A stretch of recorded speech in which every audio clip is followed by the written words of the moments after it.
Welcome to another episode of Your Way or Yahweh. In our mandate is as stipulated in 2 Corinthians 10:5. We destroy arguments and every lofty opinion raised against the knowledge of God and take every thought captive to obey Christ.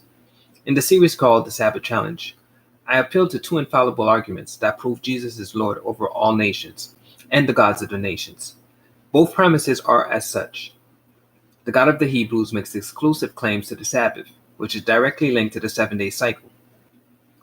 Know that all nations kept a different weekly cycle for the worship of their false gods.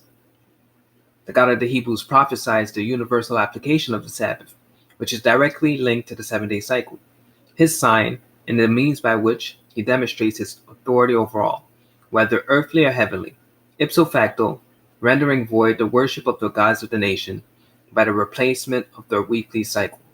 In this video, we will be considering the so-called scholarship of historian/archeologist, Pat Lowinger, on the authorship of the Sabbath, which is from the debate I had with him on the origins of the 7-day cycle, which you can find on my channel.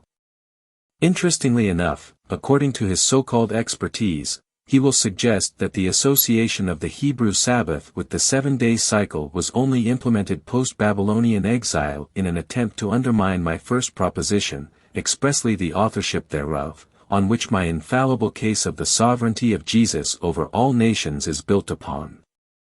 According to his so-called scholarship, he will claim that the Hebrew word Sabbath, in association with the 7-day cycle, is nowhere to be found in Genesis 2. Let us consider this foolish notion, which serves as a clear illustration of how these so-called atheists are unwilling to accept reality by the very fact that they would rather make themselves look ridiculous instead of humbling themselves and accepting the truth. So let us consider. Give me a second. No problem. So far, so good, though. I've enjoyed this. You both have brought your A game. You guys can see? Let's see. Okay, there it is. So All let right. me know when you're ready. You got 20 minutes. All right, you can start right now. All right, Okay. Pat, do you see on the screen Genesis 2? I do. All right, I'm going to click on the word to rest here that you were referring to, Strong's number 7673. And please tell me the word that you see, the verb that you see mentioned there. Give me a second. What's the verb mentioned there? This is exactly what you shouldn't be doing, Terry. This shows a lack of knowledge of the text. If you'd like me to Vord diary you on your knowledge of Hebrew right now, I actually have 40 Hebrew words in Hebrew, in Aramaic, that I will place on the board and allow you to translate in real time for the audience. Otherwise, you can't use Strong's, because you're not, I'm going to actually say you're not familiar enough with the language to use Strong's effectively, because you don't understand the difference between root words and true words. Consider how, once I appealed to Strong's Concordance as my source, this so-called expert avoided the question and challenged me to read in Hebrew when I never suggested I was a Hebrew speaker, somehow suggesting that it would be necessary in order to appeal to this dictionary. This can only be seen as a desperate attempt to sidestep the issue, since it undermines his very claim that the Hebrew Sabbath's only association to the 7-day cycle was post-exilic, but Genesis chapter 2 verses 1-3 decisively refutes such foolish notions.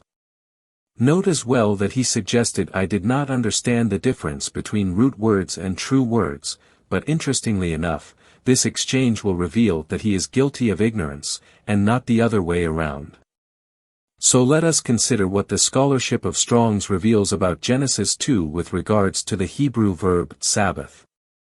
Note that the Hebrew verb to Sabbath is clearly mentioned once we consider the Hebrew, although it is wrongly translated as to rest, which I will address subsequently. Furthermore, we can see that the verb has diverse meanings ranging from to cease as well as to rest, and it will require us to contextualize in order to elucidate its true understanding by appealing to our concordances to see how it is utilized. Even more, notice how the verb to Sabbath is the root derivative of the Hebrew noun Sabbath, which is, a case in point, proof that this so-called expert does not know what he is talking about, which is quite pathetic, to say the least. I wonder if the so-called doctors, Josh Bowens and Kip, corrected their buddy. I doubt it, and we should expect nothing less from a bunch of shameless charlatans. That being said, consider how the verb in question is in the imperfect tense with the conjunctive, and, as a prefix, which is the reason why it has the form vayishbat, which might seem to be a different word to those who are uneducated on the matter, yet this is inexcusable for someone who claims to be an expert, especially given the fact that I was able to easily acquire this information. I would have you notice that this form is only used twice in the whole corpus of the Hebrew Scriptures, Joshua 5:12, being the only other example, and interestingly enough, it is also in the imperfect tense with the conjunctive, and as a prefix which only confirms that these relate to a matter of Hebrew grammar as opposed to, what my interlocutor was suggesting, making reference to a different word. Lastly, note how the definition, to rest, is not applicable in Joshua 5 verse 12, but instead, to cease, unless the naysayers would suggest, the manna from heaven rested. Again, these are perfect examples of how the so-called scholars are not equipped to teach anybody about Scripture in light of the fact that it would not require much time to do a concordance search of the word in question to see how it is applied throughout, as I have done, and consequently, I would not make such a foolish mistake suggesting the verb, to Sabbath, means, to rest. The actual use. Okay, no problem. Can you give me any source? I'm not sure no more, right? Can you give any Hebrew? The word in the text is actually tashavot, right? It means was and did rest, right? But it doesn't actually use sabat or any derivating word. They are completely distinct words in Hebrew. Okay, no problem. By this statement alone, we can conclude that this so-called expert is a certified, stamped, and approved nincompoop, since I clearly demonstrated that the verb, to Sabbath, is the root word for the noun, Sabbath, and this is validated by every single Hebrew lexicon. Furthermore, it seems like Mr. I am supposed to be an expert, is unaware of the fact that, Genesis 2 verse 3, also uses the verb, to Sabbath, but in the perfect tense, and without any conjunctive prefixes, which should leave no room for confusion on what the word actually is, and consequently refuting his claim that there is no pre-exilic references to the Sabbath being intrinsically linked to the 7-day cycle. I said it was a verb. There's a noun. I have questions. There's a noun and there's the verb. I showed you my source. It's not a noun. And is a I didn't say it now. I said it's a verb. I just said it's a verb. Please let me ask my question.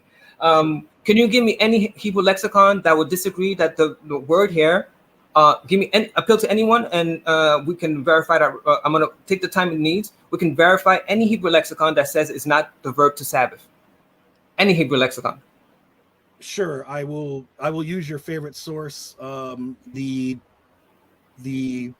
ESV Standard Lexicon. Notice how this so-called expert does not even know what's a Hebrew lexicon. I would say that I am shocked at this revelation, but when you have been engaging these skeptics for so long, you become immune to their stupidity, no longer being amazed by the nonsense they espouse.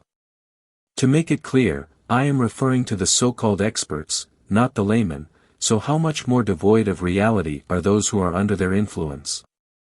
I said Hebrew lexicon, please. Hebrew. Yes. See, this is the problem. You're running to King James. Notice how he is in full panic mode, talking about the King James when I am requesting any Hebrew lexicon that would support his nonsense. Like I said, I am no longer amazed by their idiocy, since it is due to their gross negligence with regards to honoring the Lord who submitted them to the 7-day cycle, but since they wish to rebel, it should come to no surprise that Scripture compares them to sheep that are dumb, deaf, and blind. I didn't go to King James. I said Hebrew lexicon. No. Listen, your a lexicon. Yashavot is a.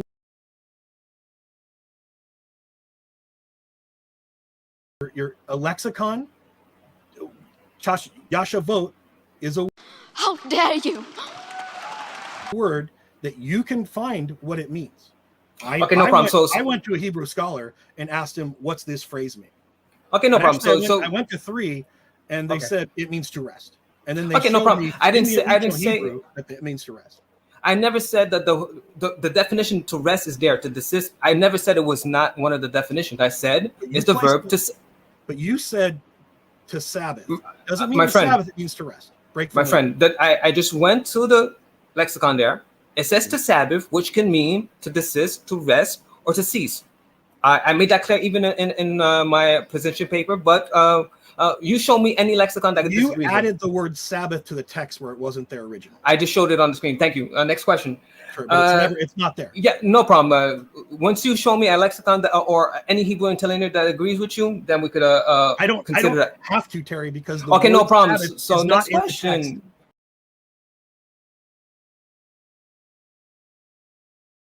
I don't that. have to, Terry, because the Okay, no word problem. Sabbath So is next not in the text. question. How dare you?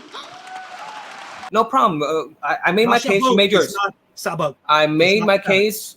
I Sure, said it's you a did. verb. I said it's a verb, not the noun. So And next to question. be fair, Pat, you can address that in your 20 minutes. Go ahead. Thank you. Thank you for your being impartial. Thank you. Gary. I like you a lot. Thank you for the thank you.